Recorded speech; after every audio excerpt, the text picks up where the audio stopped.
Hello friends, welcome to the new episode of my channel I Prince. তো এখন কথা বলবো সালার পার্ট 1 নিয়ে, কারণ ডিটেলস রিভিউ হবে। এবং প্রথমে আমি একটা কথা বলতে চাই, যারা কেজিএফ বা রকি ভাই এই সমস্ত জিনিস মাথায় নিয়ে এসছে, তাদের এই সিনেমাটাকে যদি ভালো লাগতে হয় তাহলে কিন্তু ওই সমস্ত ব্যাপার স্যাপারগুলো, কেজিএফ, রকি ভাই ওখানে কি হয়েছিল, কী স্টাইলে এসেন্স ছিল, ওই সমস্ত কিছুকে ভুলে এই সিনেমাটা দেখতে হবে। কারণ যদি মাথায় ওগুলো থাকে, এই সিনেমাটা আপনার কখনোই ভালো লাগবে না। তো কোনো এক্সপেকটেশন না রেখে আপনাকে প্রথম কথা আসতে হবে। এবার ব্যাপার হচ্ছে, ফার্স্ট হাফ আমি বলেছিলাম আমার ভালো লেগেছে। প্রশান্ত নীলের যে ম্যাজিকটা, যে একটা হিরো আস্তে আস্তে সে বিল্ড আপটা করে স্টোরিতে, তো এটার ক্ষেত্রেও প্রভাসের যে চরিত্রটা বিল্ড আপটা খুব আস্তে আস্তে হয়, যত টাইম বাড়তে থাকে চরিত্রটা কতটা ভয়ঙ্কর আমরা বুঝতে পারি। দেখবেন ফার্স্ট হাফের রিভিউতে বলেছি। এবার আমি এটাও বলি, সেকেন্ড হাফ যে জায়গা থেকে পৌঁছেছে সেখান থেকে জায়গাটা ইন্টারেস্টিং হয়। এবার কতটা স্টোরিটা মানে ভালো হয় সেটার উপর অনেক কিছু ডিপেন্ড হয়েছে, কারণ আমি বলেছিলাম সেকেন্ড হাফের আমার রিভিউটা খুব ইম্পর্টেন্ট। এবার এই সিনেমার পজিটিভ দিকও রয়েছে, নেগেটিভ দিকও রয়েছে।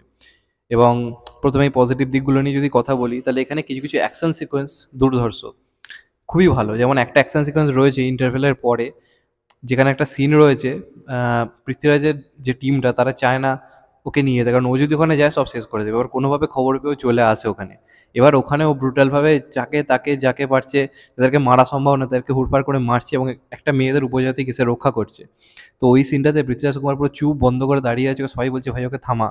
তখন সুকুমার বলছে, দেখবেন কেজিএফ বা অন্যান্য সিনেমা দেখবেন যখন ও বলে যে হিরোটা কীরকম, তখন দেখবেন একটা অন্যরকম ভয়েস দিকও হয়। তো এখানে ইকোটা হচ্ছে, আর সুকুমার বলছে যে আমি ছোটো থেকে ওকে চিনি, ও আর থামবে না যতক্ষণ না ওর শ্বাস বন্ধ হচ্ছে। তো ওই যে সিনটা দুর্ধর্ষ, ওই সিনটার অ্যাকশন সিকোয়েন্স এবং পুরো সিনেমা জুড়ে অ্যাকশন সিকোয়েন্স যেগুলো রয়েছে খুবই ভালো। প্রভাসকে অনেকদিন পর প্রপারলি ফর্মে দেখলাম আফটার বাহুবলী, খুবই ভালো লাগলো। মানে প্রভাসের অনেকদিন পর একটা পারফরমেন্স দেখে সত্যি কথা বলতে ভালো লাগলো। প্রভাসের পারফরমেন্সের দিক দিয়ে বিচার করলে অবশ্যই বাহুবলীর পরে এই সিনেমাটাকে রাখতেই হবে, অবশ্যই। খুবই ভালো পারফরমেন্স করেছে পৃথ্বীরাজ সুকুমারের, যেটুকু যা পার্ট সে তার নিজের কাজটুকু খুবই ভালো করেছে। তার যে খুব হিউজ কিছু করার ছিল তা নয়, তার চরিত্রটা খুব যে বিরাট স্ট্রং তা নয়, তবে সেকেন্ড পার্ট থেকে তার চরিত্রটা স্ট্রং জায়গায় হয়তো পৌঁছবে। কিন্তু তা সত্ত্বেও যদি বলতে হয়, সে তার নিজের কাজ খুব ভালো করেছে। এবং শ্রুতি হাসানকে আমার এই সিনেমায় যেটুকু ছিল তাকে বেশ ভালো লেগেছে। এবার আপনাদেরকে একটা ব্যাপার বলি, এটা স্পয়লার নয়, এটা আপনাদের এক্সাইটমেন্ট আরও বাড়িয়ে দেবে। টিজারে একটা সিন ছিল দেখবেন, যেখানে টিনু আনন্দ বলছে, আপনাদের সবাই জানেন সিনটা ভাইরাল হয়েছিল, যে ডাইনোসর জুরাসিক পার্ক, এই সিনটা এই সিনেমাতে নেই। ওই যে সিনটা এই সিনেমার মধ্যেই নেই। বড় চমক হচ্ছে ওটা এই সিনেমার অংশই নয়, ওখানেই প্রশান্ত নীল খেলেছে। ওটা হচ্ছে সালার পার্ট 2-র অংশ। কেন, কীভাবে, তার জন্য আপনাদেরকে এই সিনেমাটা দেখতে হবে। এটা একটা বড় চমক লাস্টের দিকে ছিল। তো এই সিনেমাটার ক্ষেত্রে পজিটিভ দিক তোমাদেরকে তো বললাম, আর একটা কথা বলতেই হবে, রবি বসুরের ব্যাকগ্রাউন্ড মিউজিক দুর্ধর্ষ। যতক্ষণ সিনেমা চলেছে তার ব্যাকগ্রাউন্ড মিউজিক ভয়ঙ্কর লেগেছে, এক কথায় অনবদ্য। এবার আমি যদি আসে নেগেটিভ পয়েন্টে, তাহলে সবথেকে বড় নেগেটিভ পয়েন্ট আমার যেটা লেগেছে এই সিনেমার হচ্ছে স্টোরি। স্টোরি লাস্টের দিকে গিয়ে টার্ন নেয়, সবই ঠিক আছে, কিন্তু তার আগেও খানসারের যে গল্পটা, খানসারের যে উত্থান পতন বা ওই যে চরিত্রগুলো বা এদের যে বন্ধুত্ব, ওইখানে স্টোরিটা আমার খুব নর্মাল লেগেছে। আজকে কেজিএফ শুধুমাত্র কি রকি ভাইয়ের ভাইবসের জন্য আমরা দেখি? সিনেমার স্টোরি টেলিং, সিনেমার স্টোরি অন্য লেভেলের, কথায় কথায় টার্ন অ্যান্ড টুইস্ট, এবং আপনারা চোখ বন্ধ করতে পারবেন না। বেসিক্যালি কেজিএফ চ্যাপ্টার 2 এর কথা যদি আমি বলি, এবং সিনেমার প্রতিটা সেকেন্ড লোকে সিটি মেরে হাততালি দিয়েছে, এবং কেজিএফ চ্যাপ্টার 2 থেকে বেশি ওরকম স্ক্রিন পে ইন্ডিয়ান সিনেমাতে এসে খুব কম হয়েছে। এবার আপনাদেরকে বলি, লোকেশ কানাগরাজ বা অ্যাডিলি, এরা দেখবেন যখন সিনেমাগুলো এক একটা বানায় আগেরটার থেকে কিন্তু আলাদা করার চেষ্টা করে, আগেরটার মতো করে করার চেষ্টা কিন্তু করে না। লোকেশ কানাগরাজ কিন্তু যখন লিও বানিয়েছে, লিও স্টোরিটা এমনই, সেটা বিক্রমের মতো বানালে কখনোই মানানসই হতো না। তো লোকেশ কানাগরাজ কিন্তু লিওর মতো করে বানিয়েছে, বিক্রমের মতো করে বানিয়েছে। অ্যাডিলি একটা মার্শালের মতো করে বানিয়েছে, জওয়ান কিন্তু অন্যভাবে বানিয়েছে। কিন্তু প্রশান্ত নীল এই যে এটা যে ধরনের স্টোরি, সেই স্টোরিটাকে জোর করে কেজিএফ টাইপের করতে গিয়ে কী করেছে, ম্যাচাকার করে ফেলেছে। সত্যি কথা বলতে গেলে ম্যাচাকার করেছে, কারণ এইটার গল্পটা এমনই, এইটার গল্পটার প্রেজেন্টেশনটা কেজিএফের মতো করে ডিজার্ভ করে না।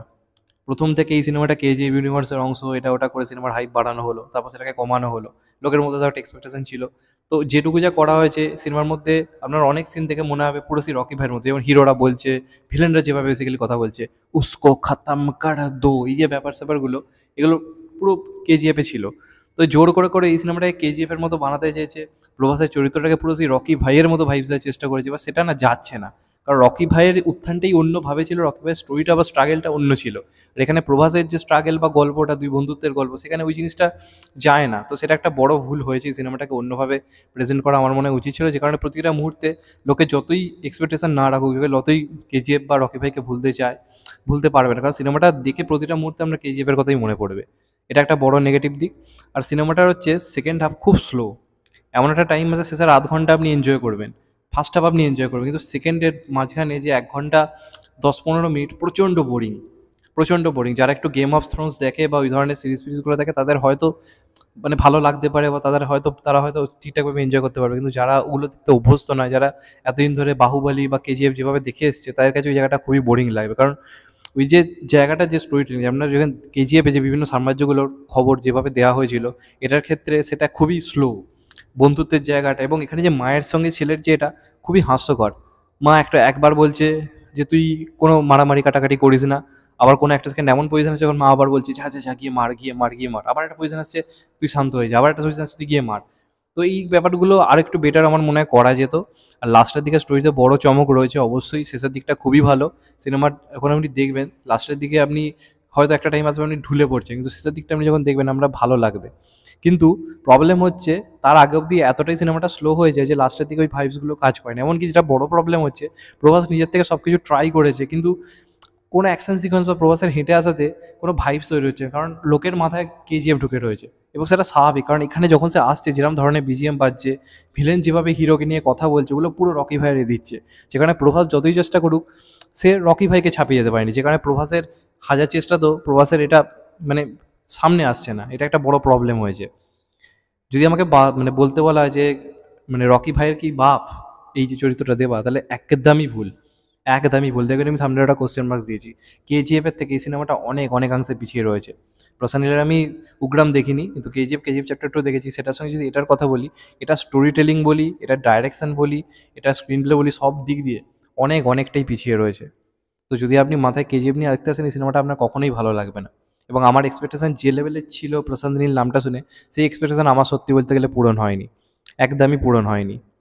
আমার আরও বেশি অনেক আশা ছিল, আরও বেটার হয়তো হবে। সেকেন্ড পার্টটা আমার মনে হয় বেটার হবে। সেই বাহুবলীর মতো একটা রাখার চেষ্টা করা হয়েছে যে এটা কেন হলো।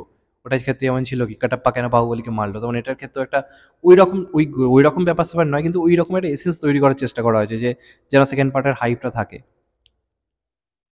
তো সেই হিসেবে বলতে গেলে আমার খুব একটা আহামরি সত্যি কথা বলতে লাগেনি। ফার্স্ট হাফ দেখে একটা আশা হয়েছিল, সেকেন্ড হাফ দেখে আমি সত্যি কথা বলতে গেলে একটু হতাশ হয়েছি। অ্যাকশন সিকোয়েন্সগুলো সত্যিই ভালো লেগেছে, কিন্তু সেটা বাদে আপনি মানে এনজয় করার মতো সিনেমা আপনার লাগবে না। কেজিএফ একবার দেখে ৩-৪ বার দেখতে ইচ্ছে করে, এখনও টিভিতে দিলে সিনেম্যাক্সে হয়, মানে অন্য কিছু দেখি না, ওটা দেখি। এটার ক্ষেত্রে আমার আর দেখতে ইচ্ছে হবে না সত্যি কথা বলতে গেলে। তো আমার একদম সত্যি কথা বলতে আহামরি লাগেনি, এটাকে ৫ আমি ৩ দেবো। এবং আমার মনে হয় এটা যেভাবে হয়েছে খুব হিউজ বিজনেস নর্থ ইন্ডিয়াতে, আমার মনে হয় হিন্দি অডিয়েন্স যে ধরনের সিনেমা দেখে তাদের এটা খুব একটা আমার মনে হয় না ভালো লাগবে। তো আমার মনে হয় ডাঙ্কি কিন্তু ভালো বিজনেস করবে, এটা আমার ধারণা। তো দেখা যাক কী হয়। আমার মনে হয় প্রশান্ত নীল ম্যাজিক বা সেভাবে কাজ করলো না, তবে প্রভাসের কামব্যাকটা হয়ে যাবে। প্রভাস অনেকদিন ধরে সাউথেও ভালো বিজনেস দিতে পারছে না, সেটা আশা করি হবে। নর্থ ইন্ডিয়াতে একটা ডিসেন্ট বিজনেস আমার মনে করবে সিনেমার হাইপের জন্য। তবে বেশি আশা রেখে যাবেন না, এটা আমি বারবার বলছি। যাই হোক, চ্যানেলটা নতুন হলে চ্যানেলটা সাবস্ক্রাইব করে দেবেন অ্যান্ড কেটে দেবেন আইকন। ভালো থাকবেন সবাই, টেক কেয়ার, নমস্কার, আবার দেখা হবে হয়তো। বাই, টেক কেয়ার, সবাই ভালো থাকবেন।